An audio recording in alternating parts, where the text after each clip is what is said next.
بسم الله الرحمن الرحيم الحمد لله رب العالمين والصلاة والسلام على رسول الله وعلى آله وصحبه أجمعين. اللهم علمنا ما ينفعنا وانفعنا بما علمتنا وزدنا علما. اللهم لا سهل إلا ما جعلته سهلا وأنت تجعل الحزن إذا شئت سهلا. سبحانك لا علم لنا إلا ما علمتنا إنك أنت العليم الحكيم. السلام عليكم ورحمة الله تعالى وبركاته. I praise Allah Tabaraka wa Ta'ala. I ask Allah to send countless salutations and blessings on our Prophet Muhammad sallallahu alayhi wasallam,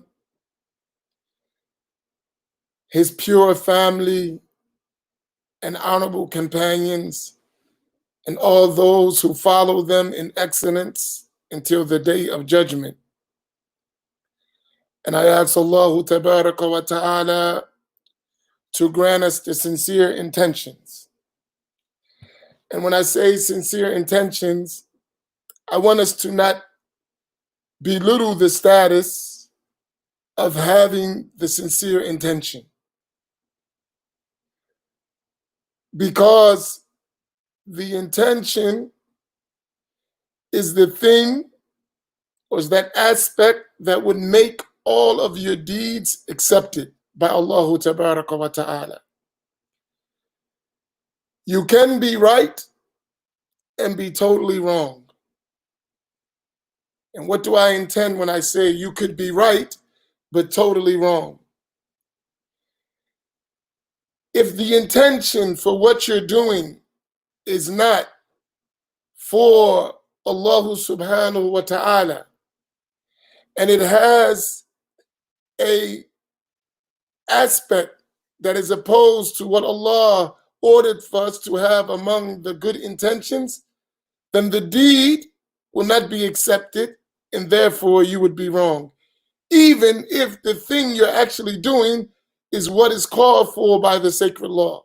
What Allah ordered us to do and the Messenger ordered us to do, sallallahu alaihi wasallam, but your intention behind it is an invalid intention. It would ruin the actual deed, which on the surface may be a good deed. So let's keep that in mind, that we always have the good intention, the sincere intention, which is that we intend to draw close to Allah subhanahu wa ta'ala in status by everything we do, that we intend seeking the reward of Allah subhanahu wa ta'ala, that we intend the pleasure of Allah subhanahu wa ta'ala being accepted by Allah tabaraka wa ta'ala, and we intend Allah tabaraka wa ta'ala. It's extremely important. And in terms of our effort that we're doing here, we are seeking knowledge of the religion. And that is something that we need to focus in on. The Prophet sallallahu alayhi wasallam, he told us in the hadith, طَلَبُ الْعِلْمِ فَرِيدَةٌ عَلَى كُلِّ Muslim. Seeking the knowledge is an obligation on every Muslim. As a reminder, I am drinking with my right hand, just having fun. The camera is inverted, so just keep that in mind. But I need tea to keep myself motivated and going. Something relaxing about tea calmed me down a little bit. So we're seeking knowledge of the religion. And knowledge, there is a way to seek knowledge. I've been thinking about the process I'm going. I have a clear objective in mind, but sometimes you may be clear, but the people who are traveling with you are not clear of your direction. So therefore you may lose someone, and you need to be careful to ensure that everyone, as many as possible, is actually following where I'm going.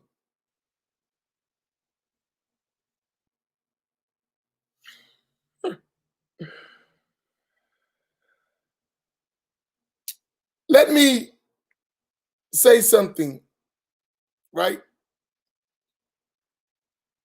We as a people, predominantly African American, and outside of African American, we need to learn our deen correctly in a way that's sustainable. I keep telling us that.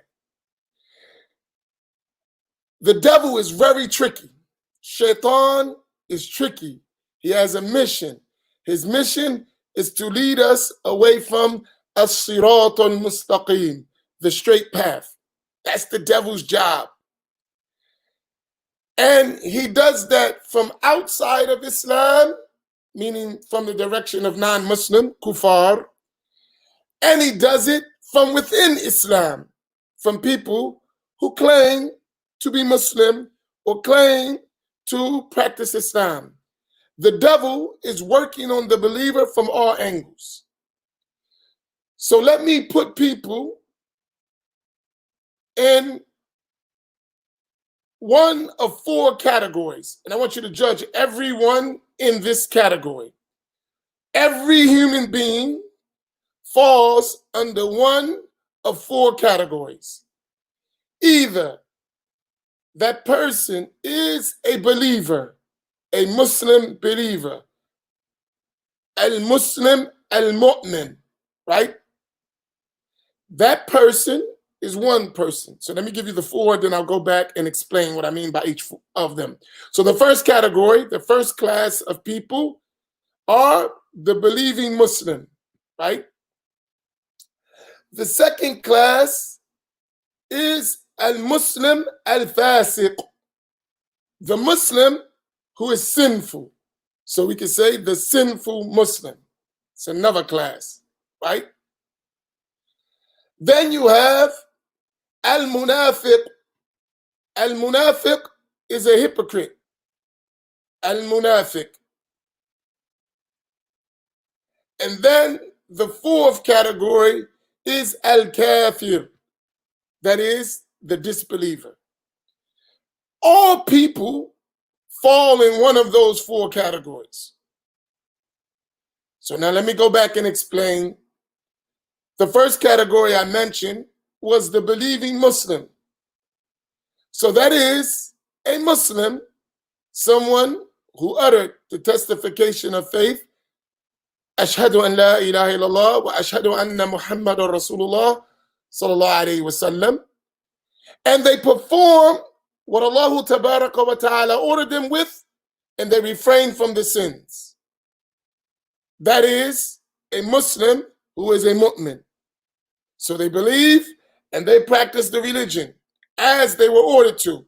That's a believing Muslim. And these are the highest levels, the highest level of the believers.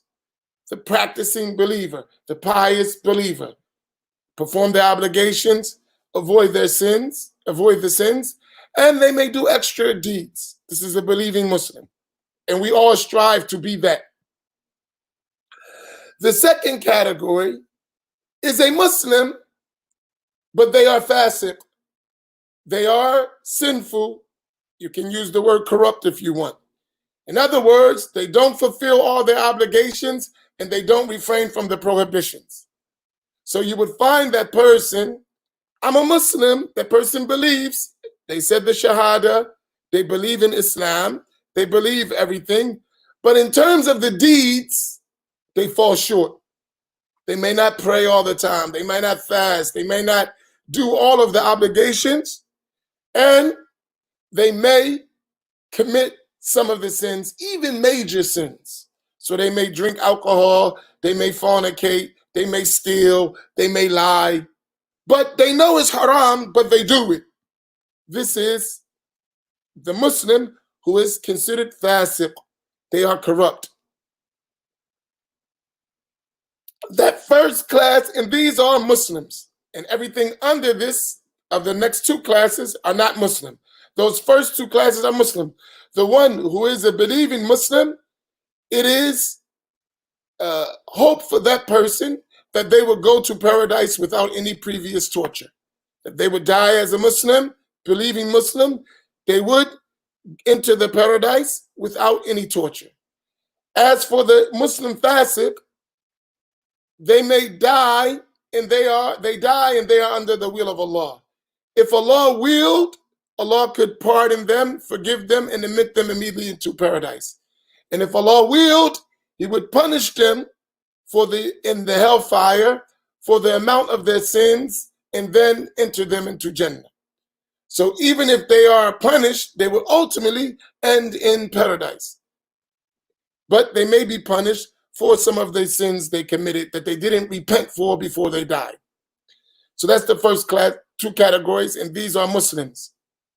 The third category is the hypocrite. That is the person who outwardly utters the shahada, may pray, may fast, may do all the actions, but they really don't believe in Islam. Their intention in that is to corrupt Muslims from within. So they're not really a believer, not a hypocrite who has signs of hypocrisy. We don't mean that. We mean this person doesn't believe in Islam, but they act like a Muslim for a motive to destroy Islam from within. Right? Then the last category is the disbeliever, kafir, who doesn't believe and doesn't act like they believe.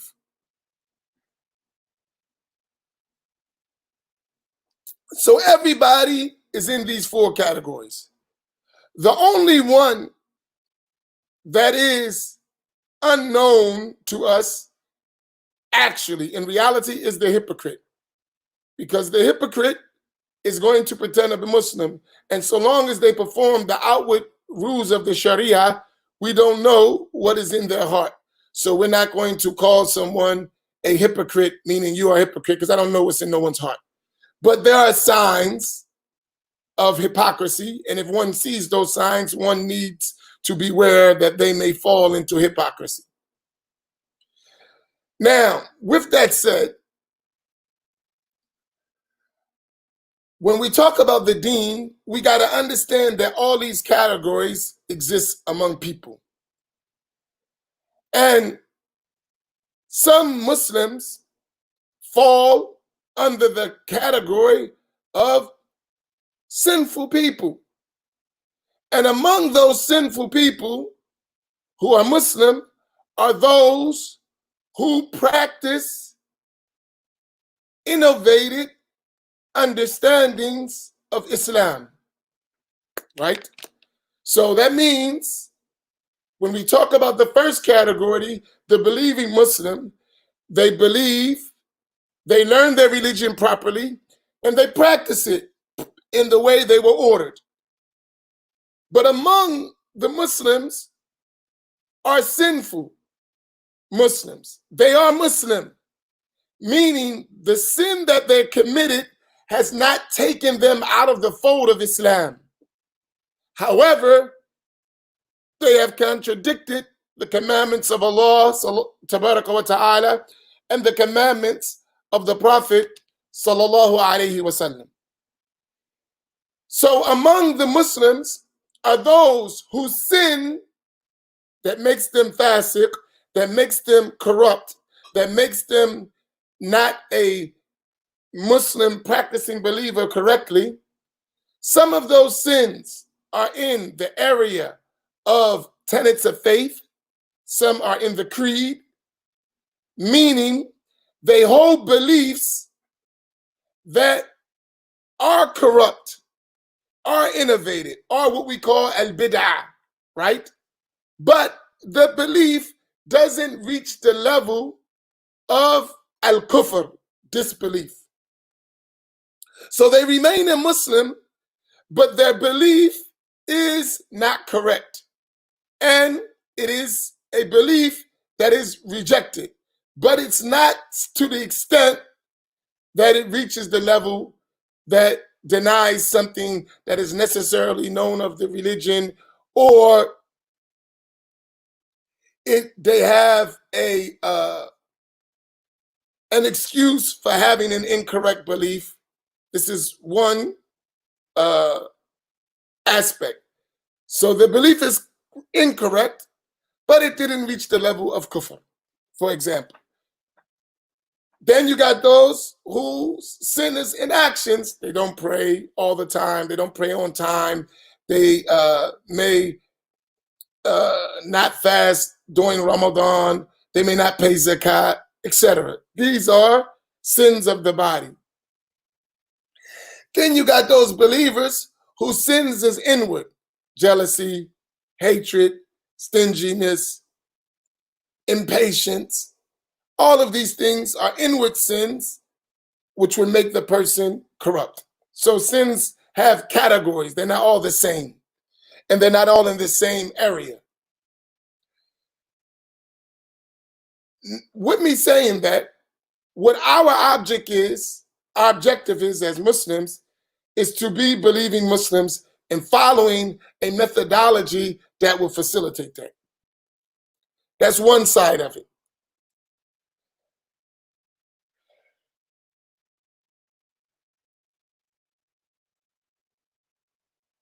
What we have today, and it's abundant in the world, but especially in America or in the West, and a lot in the African American community. When I talk about these things, when I listen to us, sometimes I get angry, because the more I think about it, and the more I talk to people, and the more I listen, I realize that, man, they did a number on us as Black people. Everything we turn to, somebody's doing a number on us. And as a Black man who has family and children, that stuff angers me. I realize, MashaAllah can, wa ma lam yasha lam yakun. Whatever Allah willed to be shall be, and whatever Allah did not will to be shall not be. And I realize that, and I accept how Allah subhanahu wa ta'ala deals with his servants. But at the same time, I hate the evil that was done to us. Even in Islam, here we are 100 years later of knowing Islam in the African American community, and we still have people deceiving us in the name of Islam. And it's abundant. And when I look at specifically, to me, one of my teachers, he wrote a book, and I suggest all of you get this book. And when I say one of my teachers, I didn't spend a long time studying from him. I did meet with him. I did take from him. And a lot of it is through his students whom I learned from, who I benefit from him. And that was the great Sheikh of Syria, Sheikh Muhammad Saeed Ramadan al-Bouti, rahimahullah ta'ala rahmatan wasiya. And I count him among my sheikhs, and even though he was more or less the sheikh of my sheikhs, but I did get to benefit from him. And one of the things that benefit him is what I'm getting ready to talk about now. He was talking about the seditions or the plots of the British and the enemies of Islam within Islam. How the enemies of Islam tried to destroy Islam from within. And he named specific groups that the enemies of Islam placed in different areas of the world, in the Muslim world, to destroy Islam. So he mentioned, and this was directly from his mouth, not secondhand, He said, in the subcontinent, like Pakistan, India, and those areas, he said the enemies of Islam placed the Ahmadiyya, the Qadiani movement, right? And the Ahmadiyya Qadiani movement, right, was led by a man named Ghulam Ahmad. And if you understand the Pakistani culture, that was a big problem in the subcontinent, in India and Pakistan, the Ahmadiyya movement. And today, I mean, when Islam in the early 90s and all the way up to the early 1900s, the 1930s, 40s, 50s, all the way up to in the 70s, even to today, the Ahmadiyya movement, many of our Black Americans were subjected through their doctrines and their teachings and their ideas. Still today, you got Ahmadiyya movements selling us all the books and stuff that are helping lead our people away from the correct understanding of Islam. Sometime in the name of the Ahmadiyya, it's their own books, and sometimes of books of another group that Sheikh Al-Buti rahimahullah mentioned. So he talked about the Ahmadiyya. And in Philadelphia, you didn't even realize that a lot of us were supporting the development of the Ahmadiyya movement right in Philadelphia. So they built one of the largest masjids in Philadelphia off the money predominantly of Black people in the inner city. But that is one aspect. And a lot of their information that the early Muslims, they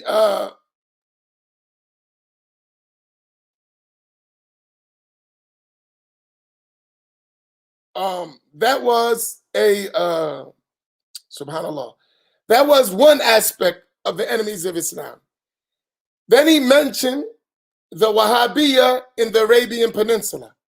So he mentioned the Ahmadiyya in the subcontinent, and he said the Wahhabiyya in the Arabian Peninsula.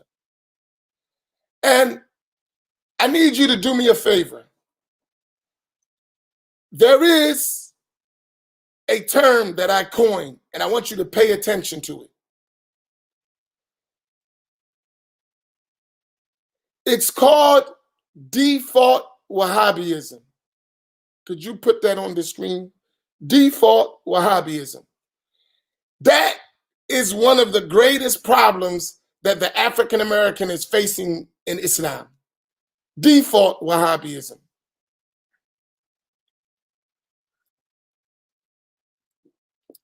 In order to teach you, sometimes I have to move some stuff out in order for you to even accept what is being told to you, or to investigate, even if you don't accept, to investigate. Default Wahhabism, what do I mean by that term?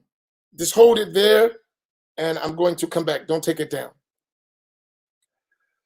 So Sheikh Al-Buti rahimahullah, he said in the Arabian Peninsula, there was the movement of Al-Wahhabiyya led by a man named Muhammad ibn Abdul Wahhab, right?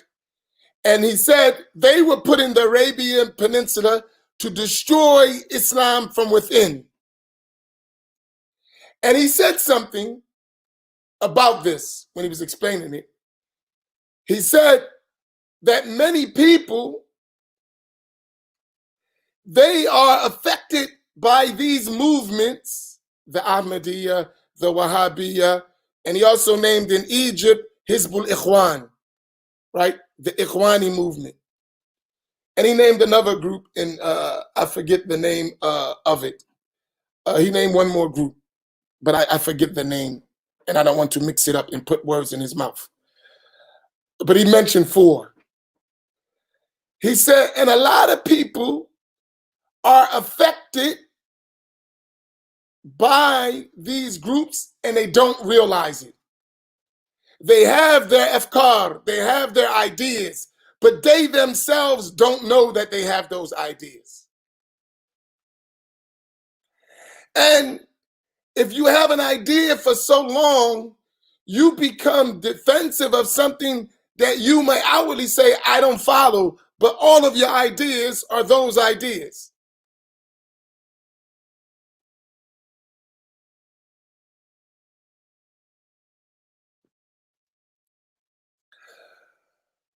So he wrote a book, and I want everyone to get this book. You can take Default Wahhabism down and put this book up.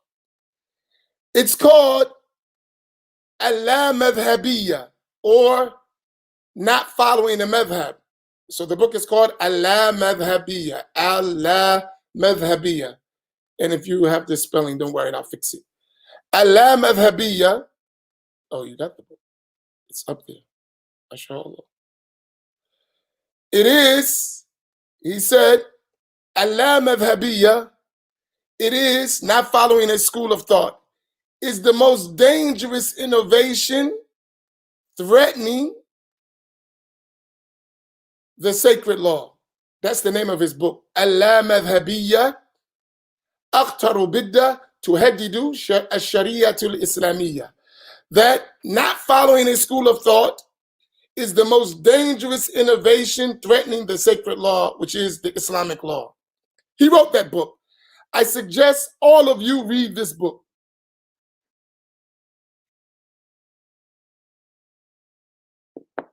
It is a very important book.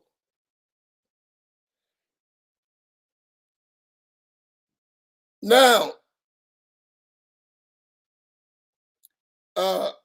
Brother Yahya, hold your point, because I want to address that. And that is part of the problem, what I'm talking about.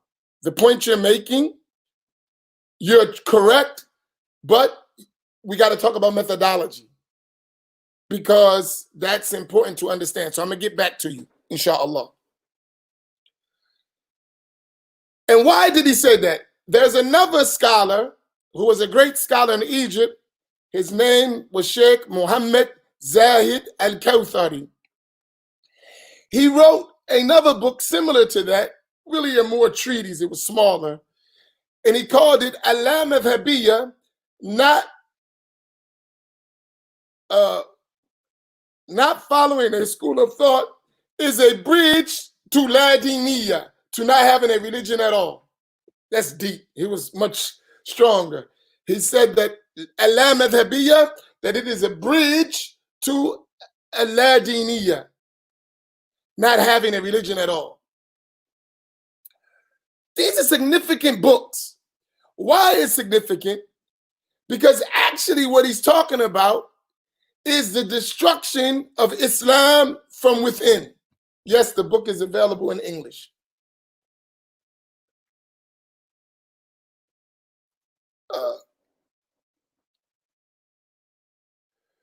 Right?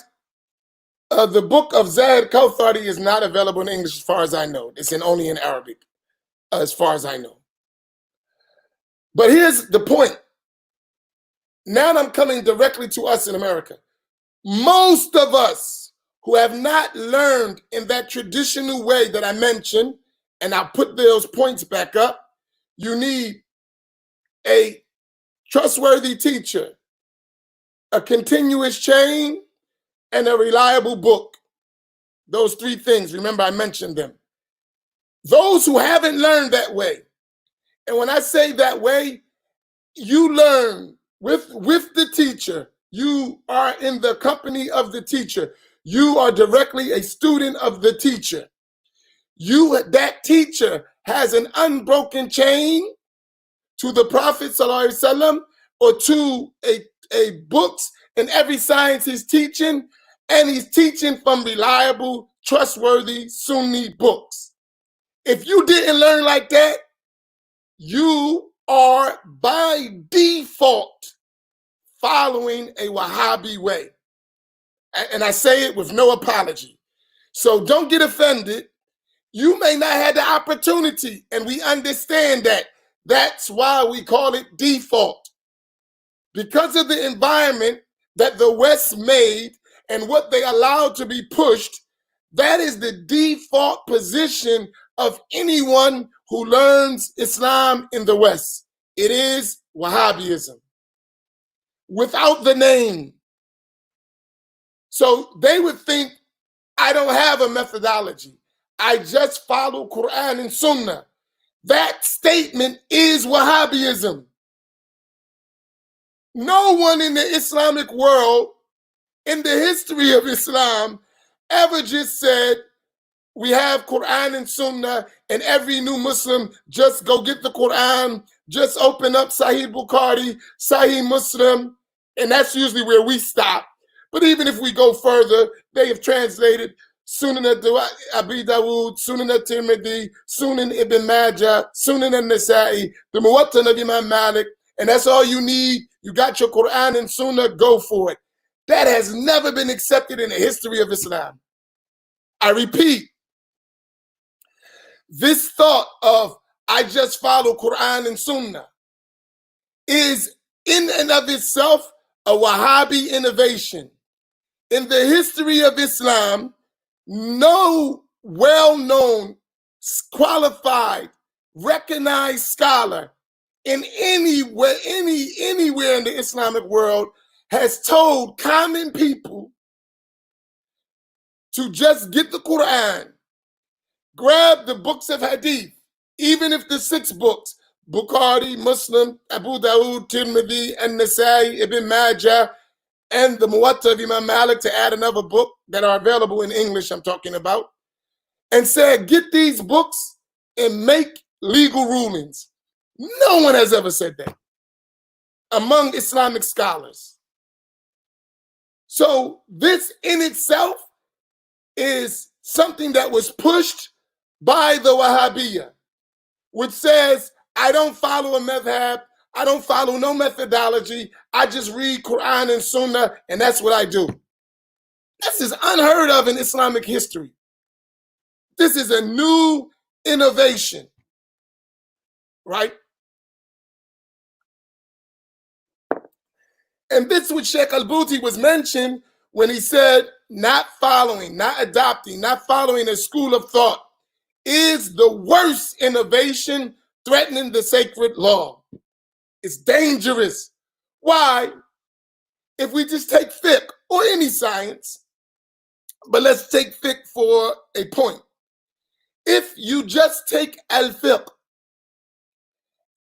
and you don't follow any school of thought, that means in order for you, and this goes back to Brother Yahya's statement, in order for you to pray, in order for you to fast, in order for you to pay zakat, in order for you to perform Hajj, you have to derive those rulings yourself. Whoa, stop.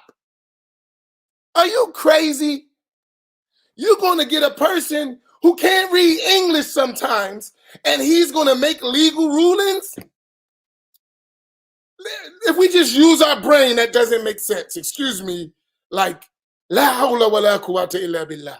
When you think about that, that's insane. No sound mind person would accept that. When they think about it, when they say it, it just sounds good because that's what they've been taught. But no one in their right mind would accept that. Some person who's never studied, never sat with a teacher, totally unfamiliar with the deen, is going to open the Quran and the Sunnah and start making legal rulings. And they don't even know Arabic. And even if they know Arabic, they haven't learned. Who accepts that in anything? No one accepts that. But that's what's being shoved down our throats. Someone told, I just follow Quran and Sunnah. So what you're saying, and go back to the previous lessons, everything I'm telling you, I'm building you up. So don't think, even if it sounds sometimes repetitive, there's a reason why, so you can get the concept. I told you that people in Islamic law, in studying Islamic law, are of 2 types. Either you are mujtahid, you are qualified to deduce legal rulings, or you are muqallid. You need to follow someone who does that, right? You either a mujtahid or a muqallid. And there are ranks in between, but there's still 2 kinds, mujtahid, muqallid.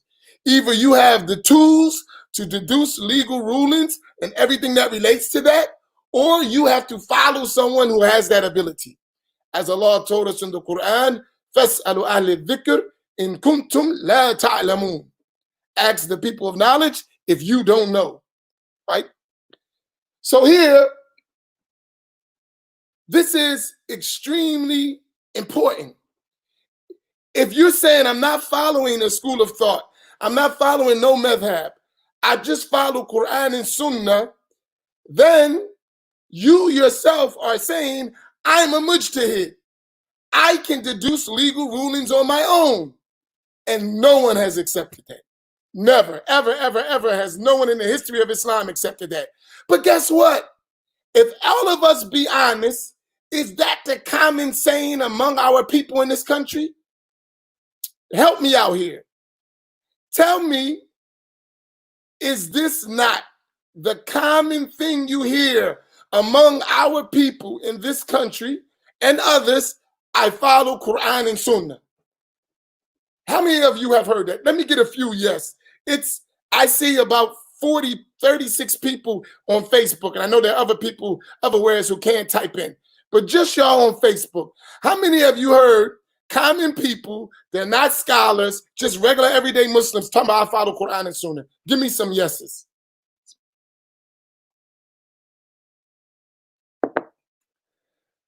If we just be honest. Now I'm trying to tell you what that means. That means that that person is qualified to deduce legal rulings. So all of us are saying yes. So we know I ain't making this stuff up.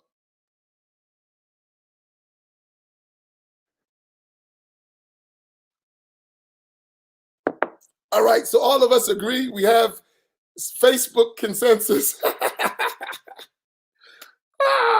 I'm just joking, right? All right.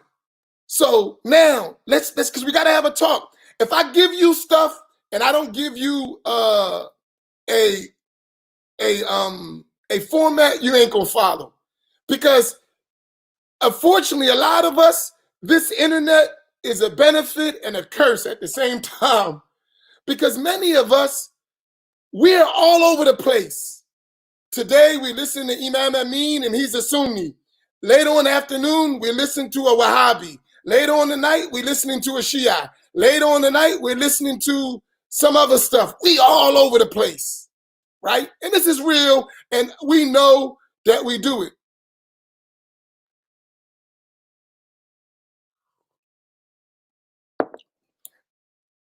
Yahya, do me a favor if you don't mind. Just I want to help you. Give me your methodology in Aqidah, your methodology in fiqh, and your methodology in tasawwuf, if you don't mind. If you want to be private, text it to me inside. Because the way you talk like a default Wahhabi, and that might not be your case. And maybe we should clarify your own position, just as a help. But if you don't mind publicly doing it, put it. Like I told you, I'm Ash'ari, I'm Shafi'i, I'm Ash'ari in Aqidah, I'm Shafi'i in fiqh, and I follow the way of tasawwuf. The way I learned tasawwuf was initially from the Rifa'i Tariqah, and I also learned the Ba'alawi Tariqah. And I have teachers in different turuq that I learned from the barakah of the methodology. That's my methodology. So I'm not afraid of that, because I'm Ahlul Sunnah. Now for you, because the way you talk and you don't realize it, maybe I needed to go directly into your methodology to help you. As a brother, and I'm not singling you out, but you keep typing, so I'm just mentioning it, right? No. We're talking just like in class. I'm not going to ignore somebody. He's in the class. I'm not going to concentrate totally, but we want to help each other. He's my brother. I don't mean to harm him. Well, understand this. When we talking, we just brothers. That's it, brothers and sisters. I'm not big I and little you. So we can have a real talk. We need to be honest with each other. We just got to stop faking it. Honest. Honesty helps. Don't deceive me. I'm your brother. You don't have to deceive me. All right? That's the only point. So let me get back to my point. So the person who says I'm following Quran and Sunnah, right? The person that says I'm following Quran and Sunnah is actually saying that I have the ability to derive legal rulings. So that is called ijtihad. Write ijtihad on there. Al-ijtihad. Al-Ijtihad. Al-ijtihad. That means you have the ability to do personal ijtihad, is personal legal ruling, meaning you have the tools to extract legal judgments from the Islamic sources. Now, I need you to follow me because as time is running, I'm not even going to get to the point that I want to get to. Extremely important, but all this is necessary because if I go straight to the point, you're going to miss it. But if I set the stage, you'll understand it. So tomorrow I'll come back. We ain't in a rush. So that is the ability to deduce legal rulings. So that means you're saying, since you're following Quran and Sunnah, you can extract legal rulings because you're a mujtahid. That means when you pray, you're going to pray according to the Quran and Sunnah. And since you don't have a madhab, you don't have a school of thought, you're going to do that yourself.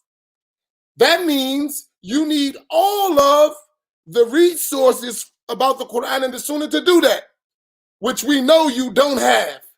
So that means when you take the rules of prayer and fasting and zakat and hajj and marriage and divorce and buying and selling and inheritance and crimes and punishment, that's your job. You got to deduce all of that. Now, do you have the ability to do that? And the answer is absolutely no. Now remember, we're speaking from us. If you don't know Arabic, that means you're relying on translations.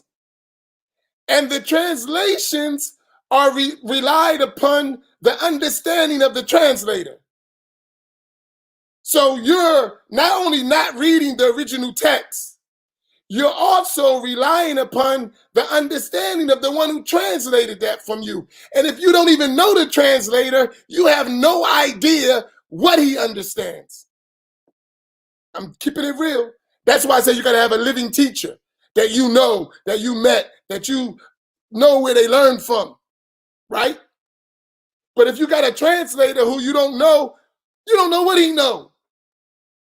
You don't know. So maybe his understanding is flawed. And if his understanding is flawed, when he gives it to you, your Senate is messed up because your teacher's understanding is flawed. Therefore, what's going to happen to you? What's going to happen to you? Your understanding is going to be flawed. And then from that understanding, you're building a madhab for yourself called Quran and Sunnah madhab based on me. This is crazy. Any logical person know that. Even the advanced Wahhabis don't accept that. Even the sheikhs of the Wahhabis don't accept that methodology.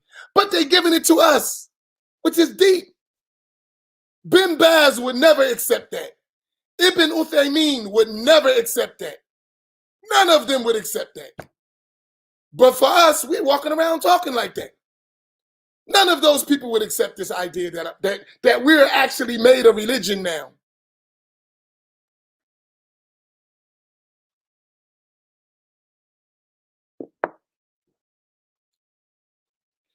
Secondly, all right, so we're going to need to know about ijtihad. Now, let's go to another point. I'm just clarifying this because the sad thing, I got brothers who actually learned the religion.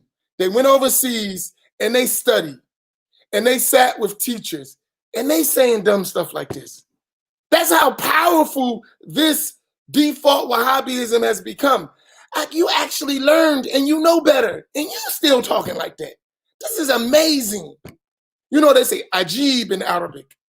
You know, ajib, like this is astonishing that people, you actually learned and you still talking like that. You went overseas and you sat in universities and you still talking like that. I mean, that's powerful. You know better. Your books tell you better. Your teachers told you better. And you still talking like that. Like, It's amazing. I mean, just like, wow, really? I got the person who don't know. That's clear, understand, is the default position. Nothing they can do about it. But I'm talking about a person who know better. You studied. You know better than this. Why are you still talking so foolishly?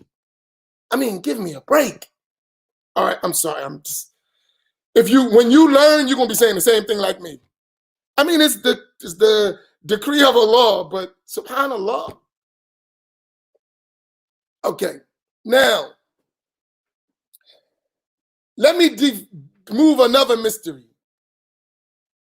If you write this across the board, if you just follow the Quran and the Sunnah, meaning the available hadith to you, you will not have a complete understanding of this religion.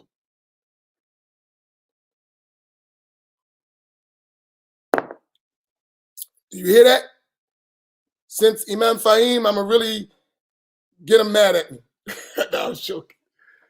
If you just follow the Quran, listen to my words closely, and the available hadith that are available to you, you will have a misunderstanding of Islam. You may be a Muslim, but your understanding of Islam will be misunderstood. You will have a corrupt understanding of the deen. Why? I said, if you just follow the Quran and the available Sunnah, hadith books that are available to you, that's it, nothing else, you will have an incomplete understanding of Islam and you will make a lot of mistakes. Why do I say that? Because by the agreement of this nation, the sources of Islamic law, the primary sources for deriving Islamic rules are 4, not 2. You heard that? The primary sources for deducing Islamic rulings, judgments, legal rulings are 4, not 2. So what do I mean? You say I follow Quran and Sunnah. Okay, but the sources of Islam are Al-Quran, the primary sources. Al-Quran, As-Sunnah, Al-Ijma', and Al-Qiyas. So what about those other 2 sources? You just threw them out? You just threw them out? So that means you may understand from the Quran and from the Hadith, based on your understanding, things that contradict scholarly consensus because you're not aware of that science. You may come up with things by scholarly consensus, they're invalid. By ijma, you can't do that. Like some people, they read the Quran and Sunnah. I'm going to make it simple for you. And they're from reading the Quran, and especially in their translations, and reading Hadith, they derive from that Allah is a body. That Allah is a body. And that belief that Allah being a body by consensus is incorrect and leads to kufr, if not explicit kufr. And I would say explicit kufr, which the scholar said, and then we make exceptions for the case of someone depending on their individual situation, how they understand it. But in general, that's kufr by consensus to say that Allah is a body. Now, if you go into details, that's another story, and there's giving excuses for different cases. And there are very different cases. They're very explicit. But by consensus, as Imam an-Nawawi mentioned, to say something that Allah is a body by consensus is kufr.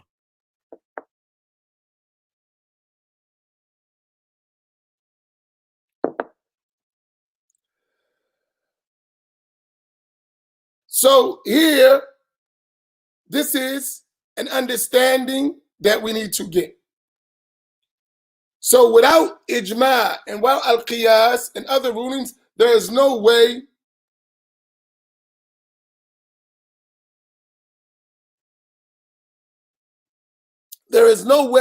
you're going to have the complete picture of the deen. And I'm running out of time. I'm sorry. We got to pick up tomorrow.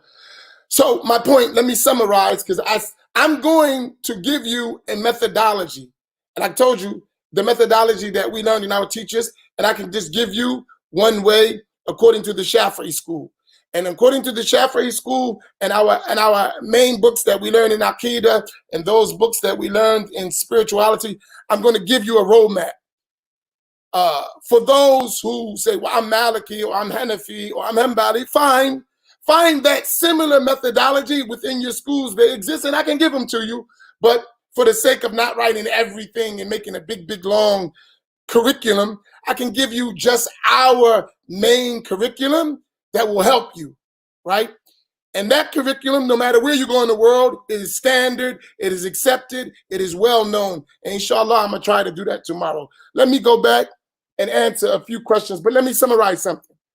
Following Quran and Sunnah without a qualified mujtahid scholar or having access to those who follow qualified mujtahid scholars is a Wahhabi default position and is a mistake.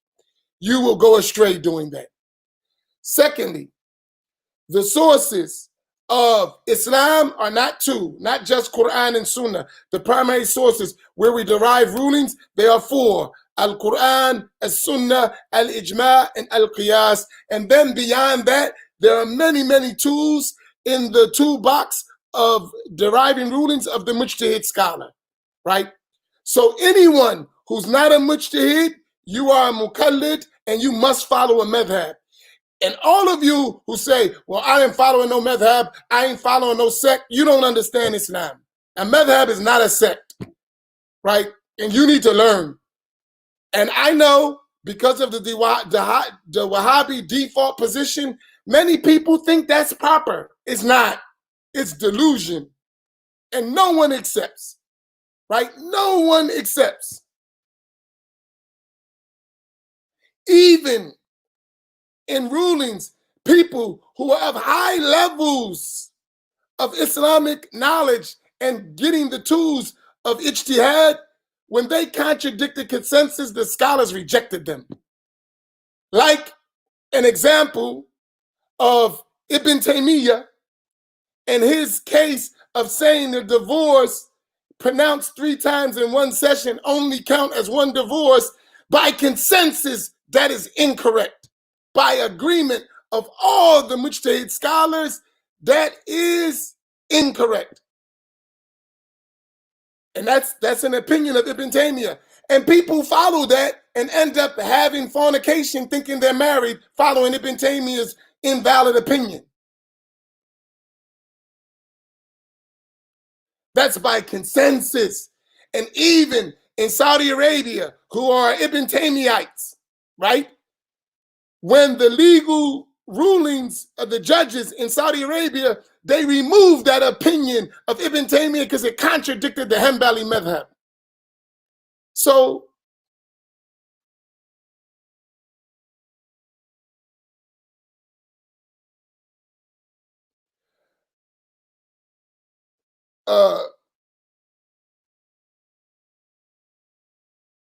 so that's an example of someone deriving himself and contradicting consensus, and the Muslim nation reject that. To this day, that's a rejected. It goes against consensus, so it's rejected. All right, let me go back to the questions. So that's the thing. So if you get 2 points from this, 2 points from this. Number one, if you follow Quran and Sunnah, we're not qualified to do that. We don't have the ability to do that, and that is a mistake. So that's why we gotta follow a madhab, because we are muqallid, we are followers, and we have to follow mujtahids, as Allah ordered us to do. And thirdly, the sources of Islam are not two, they're four, the primary sources. And I think you can get this example. All right, let me go back up. And inshallah, you get from the top all the questions we got. Look at the statement that may look like a question too, because sometimes people don't write, they write statements, but they're asking a question. All right, give me the first one.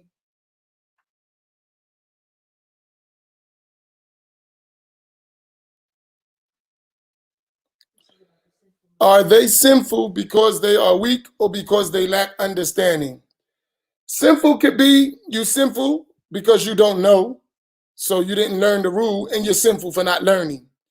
Now, remember, we understand that sometimes it's not even available for you to learn. And may Allah overlook, because that's most of our cases.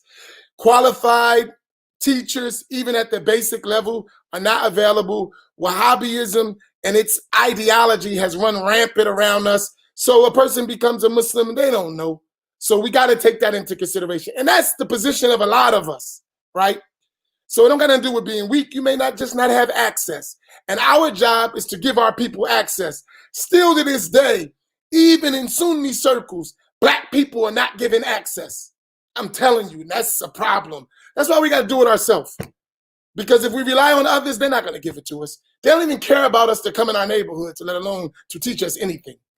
The very few that go out, we travel, we get it. But the rest of us who are living in the inner cities, who are in our communities, they're not coming to our communities. And they're not giving us anything. And a lot of them who come, they don't know to give. So the one who doesn't know a thing can't give it. So that sinfulness, I believe a lot is due to a lack of knowledge and not having access and not learning. And then some people, they just fall into their desires and they commit sins. So it could be either one. Some people, their desires overwhelm them and they commit sins. So there could be those, and there could be other reasons, Allahu A'lam. But I think the primary one, because I have a good opinion of Muslims, they just don't know. And or they're weak in their nafs and their desires. Go ahead, the next one. The people of the book, when categorizing people in the people of the book are kuffar. They're non-Muslims. They are non-Muslims, even though they're called people of the book. Non-Muslims are atheists. Atheists are non-Muslims. They're different types. People of the book are one type of kuffar, one type of disbeliever. They're in the fourth category. Now,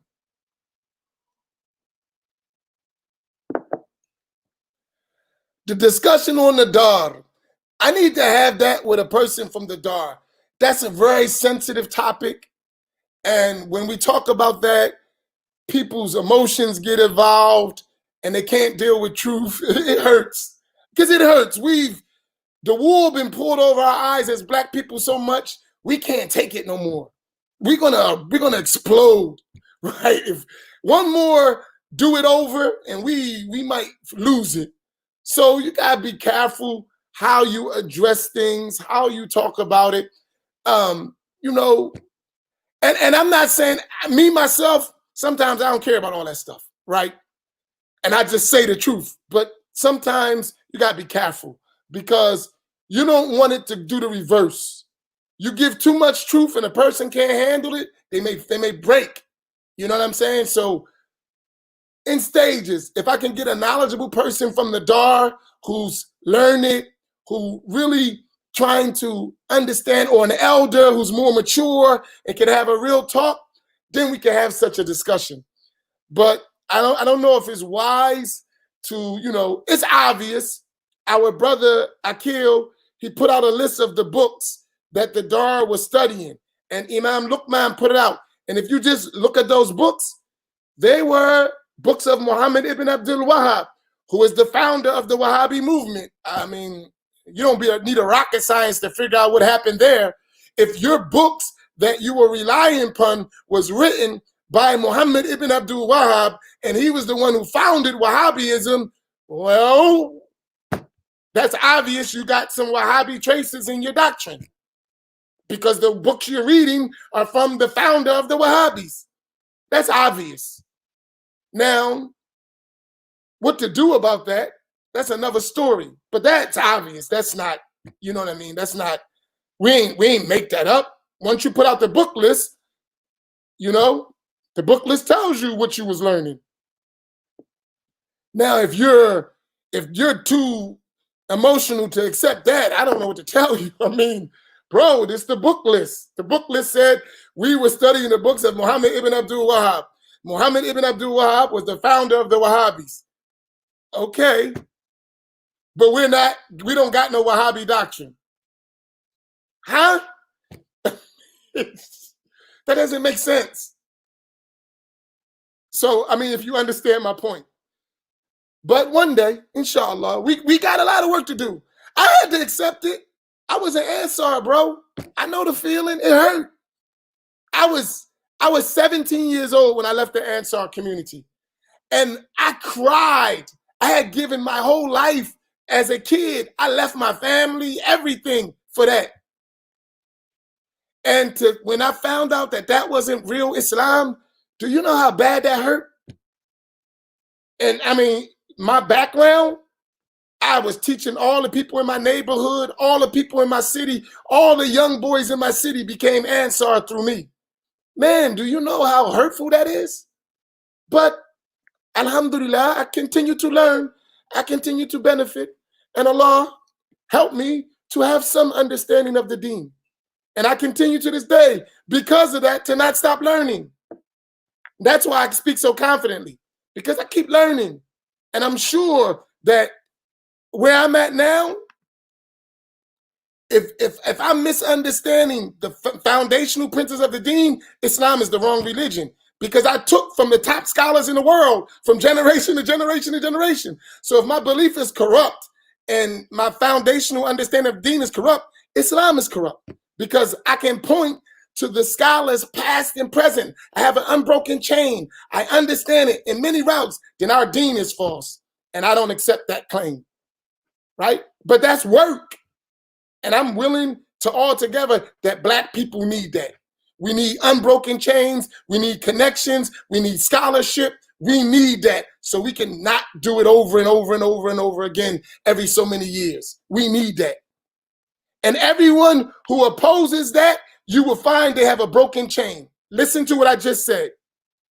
Everyone who opposes this methodology of having scholars, having unbroken chain to the Prophet, following madhahib, following schools of thought, in belief, in fit, and following spiritual path, everyone who like that says that doesn't have a chain back to the Prophet, sallallahu alaihi wasallam.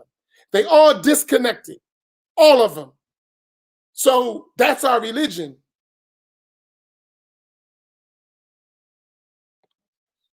Okay, next question. I'm warming up.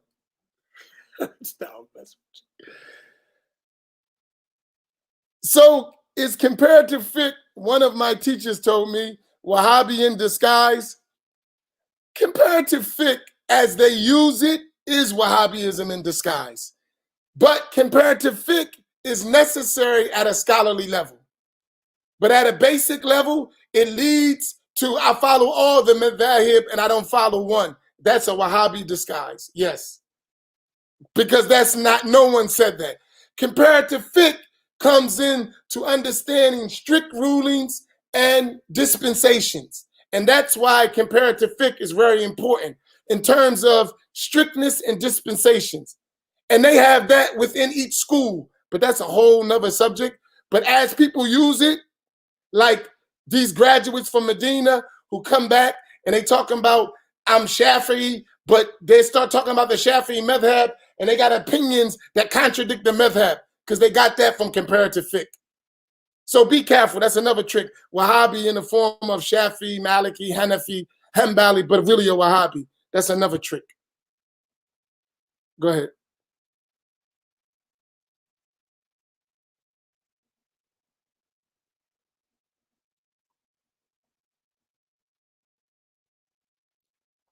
I just said that, Amin. The Wahhabi scholars, notice you put that word back up. Scholars, I said that. Ibn Baz or Ibn Uthaymeen, they would not accept that common. But now since you know that, then why as a common person are people talking about, I follow Quran and Sunnah and that's it? And they don't follow scholars, because that's what you hear. So even the Wahhabi scholars, the scholars among them will not accept. They won't accept that. That's why you find that the Wahhabi scholars, they follow, in all intents and purposes, the Hanbali school, because they don't accept. Naam, go ahead. Muslims learning in prison, most Muslims who learn in prison, and I'm going to speak because I want to speak. I was in prison, and I understand what goes on in prison very well, right? I didn't learn my Islam in prison, but I went to prison. And in prison, and no one can tell this, and anyone who is some brothers who know me from prison, one of the biggest problems in prison is Wahhabism. And when we was in the prison, we changed the whole federal system from Wahhabism, wiped them out. In mostly every major prison, the people became Ahl Sunnati wal Jama'ah. The main problem in prisons is books without teachers, because people in prison didn't have teachers. So they order books from the street. Those books were usually filled with Wahhabism because they got all the bookstores. So they're by default, when they come into prison, is a bunch of shiny Wahhabi Dar al-Salam books. That's one aspect. The second aspect was in the late 80s, mid 80s, late 80s, into the 90s, and all the way today, the prison system hired chaplains, Islamic chaplains, and mostly 90% of those chaplains were influenced by Wahhabism. So that's what the prisoners were forced with. And I remember in the feds, because my life story is strange, we don't need to go on to all that, but right, when I came back from overseas, I had to go to prison before stuff I did before I went overseas, right? And when I came back, when I got to the prison, I noticed it was Wahhabism, but I had already studied overseas. So I'm like, this stuff is not valid. And we begin to teach. Throughout the federal system, we made a movement of Ahl Sunnah that spread throughout the federal system. And I started in the state. So even in the state, but I didn't stay long. And many people who know, they know those battles of defending Islam, Ahl Sunnah against the Wahhabis inside the prisons. Brothers know that. It's not like somebody that's not well known in the federal system for that. But they use chaplains to continue their doctrine, right? And we used to tell those chaplains, and brothers who've been down, you know this. You have a chaplain come in, he comes in. First of all, the chaplains look like as a police anyway. In the prison, when a chaplain comes in, he's not, because we used to have the Imam in the jail would be up from the inmates. When they started this chaplain stuff, then you got like the overseer. It's the chaplain to oversee the inmates. Keep y'all in place, right? And one of them brothers know me from the big house, right? We don't do that, right? So here, those chaplains became like overseers. And I remember I used to tell the chaplain, go sit in your office. You're not coming teaching nothing. Go do the paperwork, right? I mean, this is real stuff. I'm telling you, real. We like Malcolm X. There's a lot of Malcolm X's walking around here. They just didn't have the support of the nation to make them as famous as he was. There's a lot of Malcolm X's in the black community. And if you only knew and you put interest in the black community and you put support, you got to remember, Malcolm X became Malcolm X because of the Nation of Islam. That support base he had. He was an exceptional person himself, but he had money, he had funding, he had all that to make him who he was, to help him reach those high levels. And there's a lot of African Americans throughout the country that have the same potential, but they don't got the same support and backing. So just in the prisons, that is a problem. Still in the prison today. Wahhabism in the prison by default because you're in prison and you don't have access. And then those Wahhabi chaplains, they block out everyone who's Ahl Sunnah. They don't let them in. They block books. They do all that. And I know from the inside, from the government, where only time they started slowing down the Wahhabi onslaught in the prison was after 9/11. And that was a government thing. But they still got Wahhabi chaplains. So that's a big problem in the prisons. And anyone who's been in prison knows this stuff.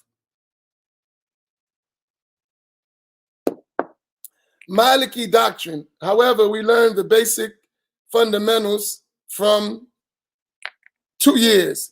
Methodology after. Learning Sharia, fiqh, Aqidah, making how to understand. First of all, Malachis Malikis, traditional Maliki, are Ash'ari and Aqidah. As Tajuddin as-Sukki mentioned, all of the Malikiyya, mostly all of them are Ash'ari. So if you are Maliki, by default, in the Maliki school, the Aqidah position, the madhab in Aqidah is Ash'ari. In Morocco, the traditional Aqidah, the official Aqidah of the Moroccan government and of the scholars in the past was the Ash'ari madhab. The Malikis are known, well-known Ash'aris. This new Maliki Wahhabi stuff, that's new. That's not traditionally in Morocco or of North Africa. Study the main books of Aqidah. They were mostly written by Maliki scholars. So a guy says I'm Maliki and you're not Ash'ari, you Maliki, Wahhabi, this don't work. Maliki always followed Tasawwuf. So in Aqidah, Ash'ari, Maliki, and followed this path of Junaid. All of you say you Maliki, all you got to read is Metin ibn Ashir. Read Ibn Ashir. The Muqaddimah is, the introduction is Ash'ari Aqidah, Maliki fiqh, and Sufism on the path of Junaid al-Baghdadi. That is Maliki fiqh. That is the Maliki way. That is the way in fiqh and Aqidah and Tasawwuf. So if you got something other than that, and I know Morocco got a big Wahhabi problem, bro, you not following. So the name Maliki don't impress. What is your, I told you, Ahl Sunnah is in Aqidah, in fiqh, and Tasawwuf. In fiqh, in Aqidah, and Tasawwuf. Not just I'm Maliki in fiqh, but I'm Wahhabi in Aqidah. I don't believe in Tasawwuf. Get out of here. Knock it off. That's not traditional Malikism at all. And I'm not saying that's your case, but I'm straightforward with that because that's a game that's being played by Wahhabis, and we ain't going for it. Go ahead. The Salafi position is to take proofs of the scholars, the ulama. First, you got to define who the ulama, does those positions match what the ulama said? And the fact when you say the Salafi position is already outside Ahl Sunnati wal Jama'ah. So therefore, when they say scholars, who are you talking about? Give me the example of scholars and a methodology, not just picking one ruling of a scholar and mixing stuff all up till you got a jumbo soup that you call Salafism, which isn't really Wahhabism. So we need to go into that.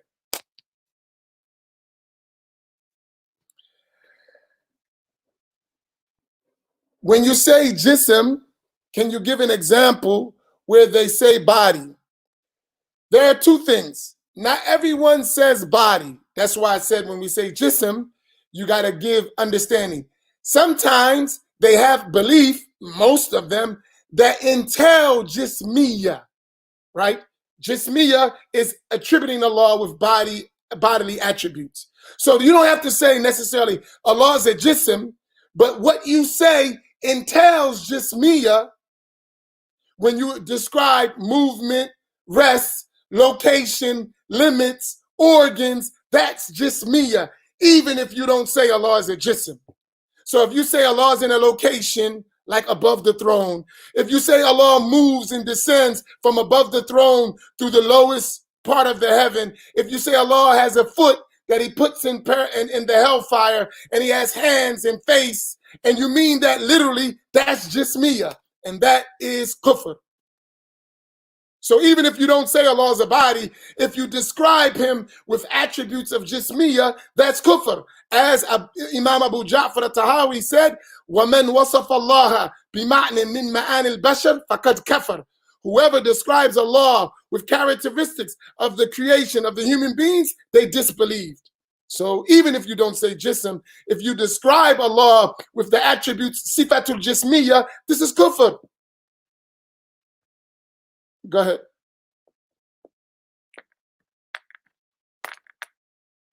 Bollywood masjids. I suggest two things. I suggest, and it's an unfortunate, I suggest you find Sunni teachers, and we're in the process of doing that. We're in the process of finding courageous African American Sunni Muslims who are Ahl Sunnah, Aqidatan in Aqidah, they're Ash'ari or Maturidi. Fiqhan in Fiqh, they are Hanafi, Maliki, Shafi, or Hanbali in Fiqh. And they follow Tasawwuf. We're trying to compile a group of African Americans who are like that. And they're not afraid of Wahhabism. This is a big problem. A big, huge problem in our community. We have people Ahl Sunnah, but they all over the place. And it's la hawla wa la quwwata illa billah. We're doing that. And we got a conference coming just for that. We're going to have a conference. We're probably going to start online because of this COVID. Just Sunni African American teachers and imams who are real Sunnis and who have learned and have curriculum of Sunni Islam to help our people. So we're working on that. It's forthcoming. Trust me, I've already been talking to some, but I'm telling you, one of the biggest problems why we don't have that is we don't support our people. You got to start supporting your imams and your leaders who are Ahl Sunnah. You got to put your money where your mouth is. Because a lot of them, the reason they don't speak openly is because of financial reasons. Unfortunately, we may not like it, but it's real. If I start talking, they might not fund me. They might not support me. They're going to turn their back on me. And those in the suburbs are famous for that. Let somebody start talking, you might alliances with these suburban Muslims, and a lot of times when you start talking real Ahl Sunnah, they're going to get away from you. They're going to get away from you. And they Sunni, but they're not going to stand with you. They're not going to stand with you in that. Absolutely not. So you got to support your people. You want a Malcolm, you better support a Malcolm, or you won't get one. Because Malcolms put their lives on the line. Malcolm X put himself on the line. He may die. Now, go ahead. Of course, Imam al-Ash'ari was after Malik.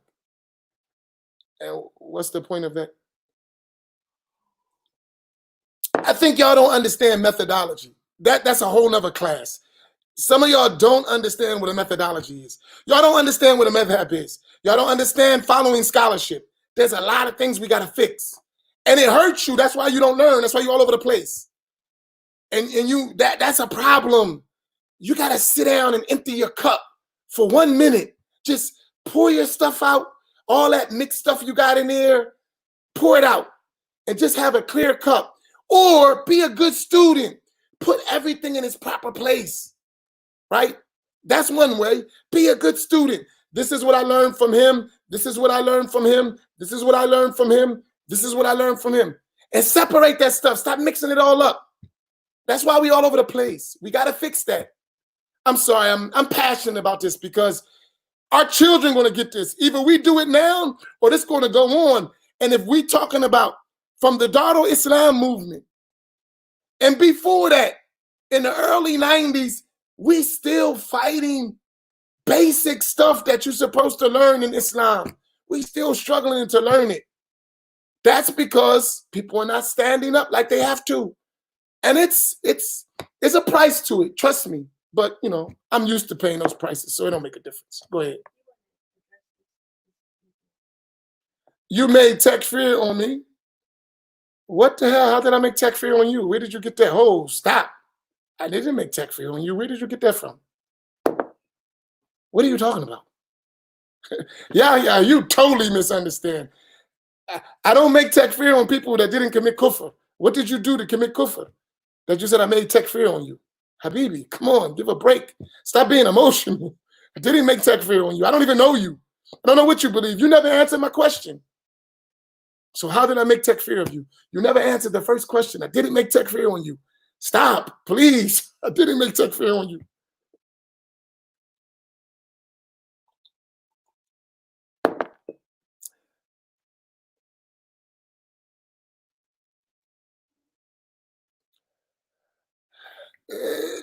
Learn the rules. Stop. We ain't doing microwave Islam. We don't got to say, what about this person? What about this group? I gave you the principles to know Ahl Sunnah. Learn that. You ain't stop being all over the place. I don't have to say this individual, this individual, this individual. All you got to do is learn the methodology of Ahl Sunnati wal Jama'ah, and you'll know. You'll know yourself. Stop getting microwave Islam. You got to sit down and learn. This internet stuff is destroying us when all we think, I just punch a couple keys, get some Facebook likes. No, you got to sit down and learn. And it takes time, not microwave Islam. Stop. We need to learn. All of us. All right. I got 2 more questions. And I'll get your other questions, please.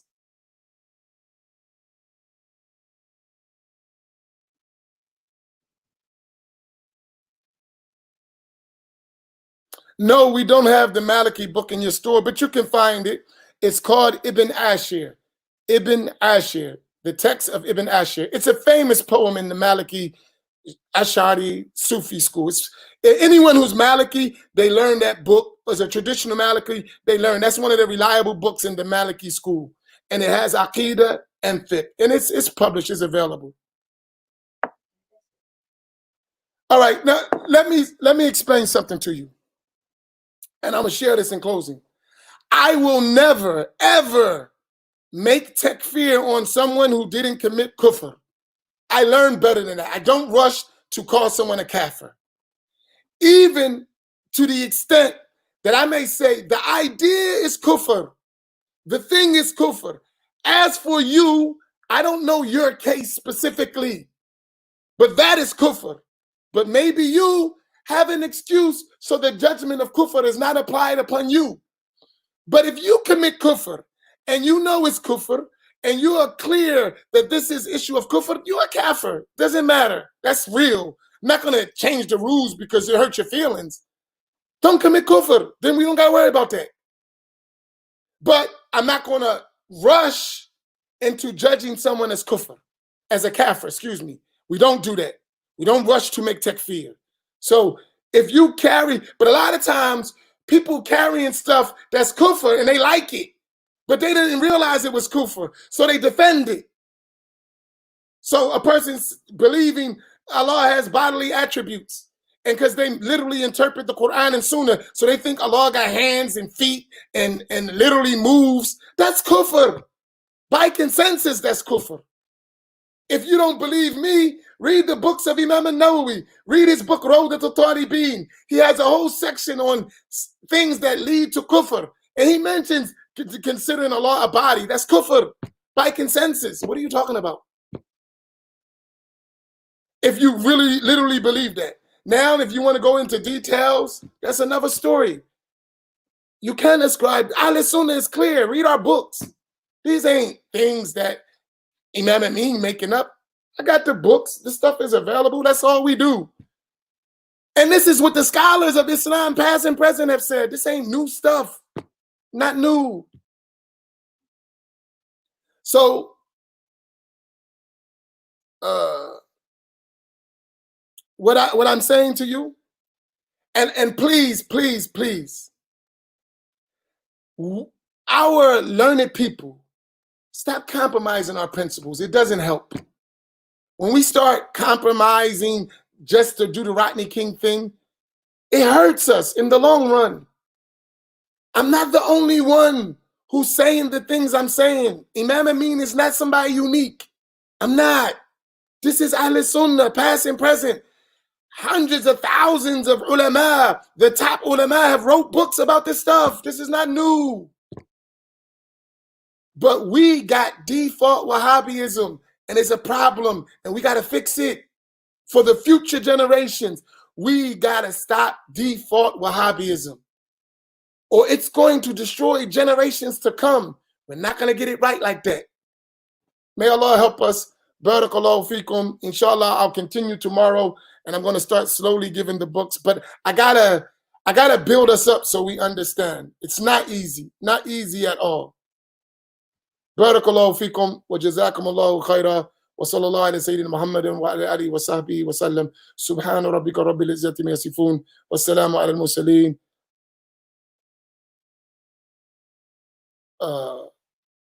Walhamdulillahi rabbil alameen. Hold on, let me see something.